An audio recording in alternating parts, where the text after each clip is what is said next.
Toes to bar seems to be a big one for CrossFitters, especially CrossFitters that are relatively new and wanting to make sure that they can get a skill. So today we're going to have a wee talk about how you can get that skill, the steps that you need to take to be able to get that skill, and then we can start looking at how to make it easier when we get onto the rig. So first thing we need to look at is our hollow body position. So moving down onto the floor, we've got to think about our hollow body position and what we're trying to achieve with this. If we can't tuck up and lift our shoulders off the ground and keep our hips up, we're really going to struggle to get that core engagement when we try to do a toes to bar. So what we want to be thinking about here is, in my hollow body position, can I bring my shoulders up off the ground and keep my legs up to create that nice curved position, rather than being flat on the ground and lifting my legs up. Now, if we can bring our shoulders up and our feet up into this position, then we can start to experiment with where the hands go. And if need be, the hands can come up over our head like so. Now, if we can get into that nice hollow body position, like I've just shown there, and we can pull our shoulders up off the ground, we can roll that pelvis under and get ourselves into that nice curved position, then we can start thinking about bringing that into our kip. What we want to think about here, and this carries over for just about all of our gymnastics movements, is having that nice press down in our kipping movement. It will look like this.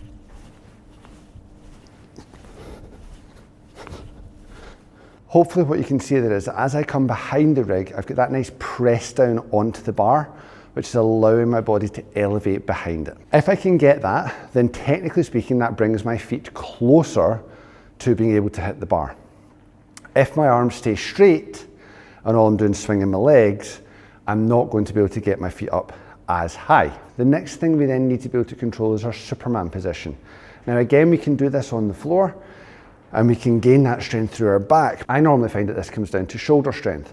So when we fall into our Superman position, I want you to think about squeezing the glutes and actually engaging the core and keeping the shoulder blades tight so that we can pop back. So it should look like this. Squeeze, squeeze. Okay, so yes, we want to come through the rig, but we want to squeeze and press down so that we can press back up against it.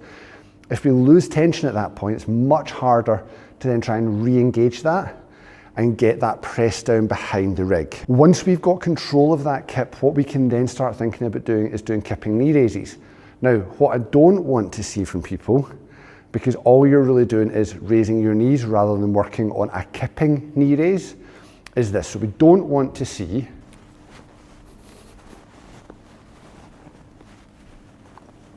all the work there is coming from my lower body, okay? A little bit of abs, but primarily just hip flexors and my grip strength. My arms aren't really doing much. What I want to see is a concerted effort to kip and the intention to try and bring the knees as close to the chest as possible. So what I'll try and show here is the varying ranges that we can go through to getting up to what would be a really great kipping knee raise.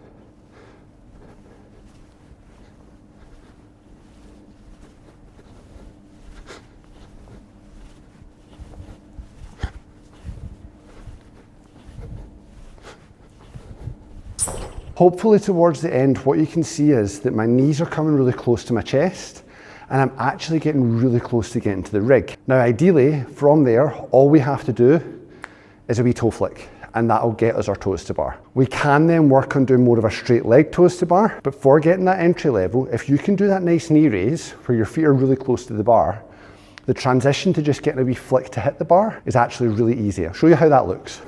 So we've got that nice high knee press down.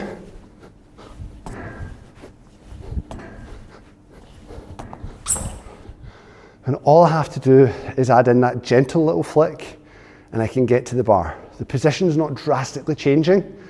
I'm just holding on a wee bit longer at the top of my kip and firing that wee kick in to be able to touch the bar. After that, we can progress more into a straight leg toes to bar. I'm not the best at it, but they are really useful. They take a wee bit longer, but from the point of relaxing into a big kip, and if you've got that flexibility, it can save some energy. So it would look like this.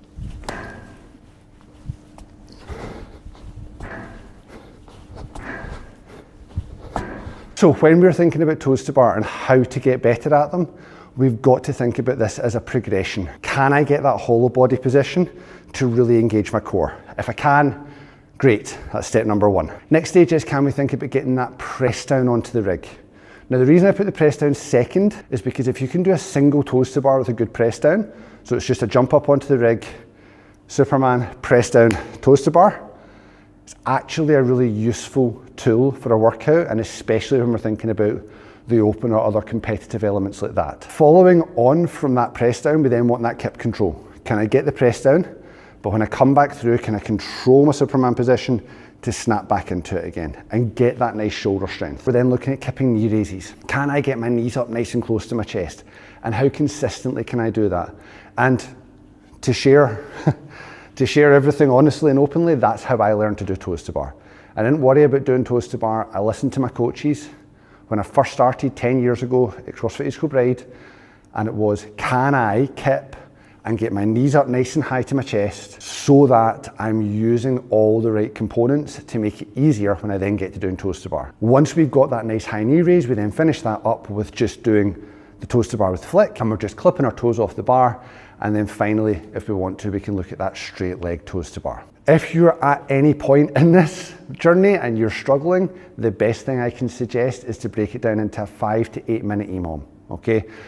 Other people will say maybe a wee bit longer, but I prefer to see you doing it 3 or 4 times a week if you can, rather than doing it once or twice a week, especially if you want to get that skill ingrained. So if you can cut it down to a 5 minute, just hop up, hit some really good high quality reps and move on.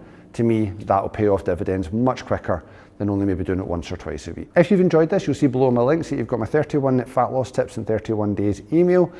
Sign up to that if you want to get some free content about how to lose weight and lose weight sustainably. Below that, you'll see my personal training links for my online personal training if you would like to work with me. And YouTube's pretty clever. Probably thinks you'll like one of these videos. Check it out if you've got time. Thanks for watching, guys. Bye for now.